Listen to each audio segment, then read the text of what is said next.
سلامونه احترامات قدرمندو امتیاز کمر ما قدرمندو نن داسې یو ځای ته راغلی ما چې دا ځای اول ما او بیا نورو هیر کړی دی. دا داسې ځای دی چې دې ته به هر انسان راځي. موجود ما مقبره کې یعنی قبرستان که عمر هر څومره شي 20 کاله شي 30 کاله شي 100 کاله شي نو یو ورځ به ختمیږي نو زندگی اختتام به کیږي او دا زمونږ اخري ځای دی چې دلته به راځو.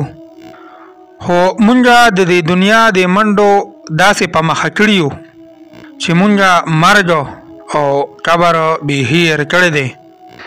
قبرستان ته کله ناکله چکر لګول پکاري نو مقبرې په منځ کې ما او که دې مقبره کې مونږ وګورو نو دې کې هر قسمه خلک پراته دي.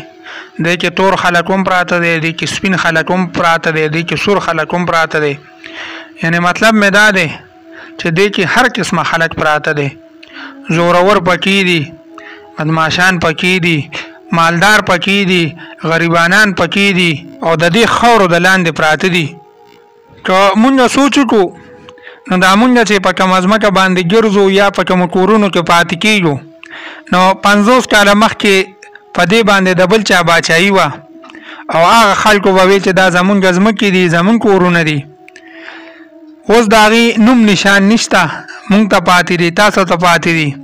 او چې بیا هم سوچ وکړو نو 50 کاله پس چې مونږ سوچ وکړو نو مونږ به نه یو او زمونږ په دې مال او زمونږ په دې کورونو کې به د بل چا باچایاني او زمونږ ستاسو به نوم نشان نه. او دا داسې ځای دی چې دلته شپارس نه چلیږي، پیسې نه چلیږي، مخملازه نه چلیږي. دلته به صرف د انسان عمل په کار راځي او د انسان عمل به چلیږي. او څه ټایم چې انسان په ځمکه کې یعنی قبر کې کېښودی شي نو هغه ټولې دنیاوي رشتې ختمې شوې، انسان یوازې شي. بیا د هغه اعمال او د هغه حساب کتاب دی.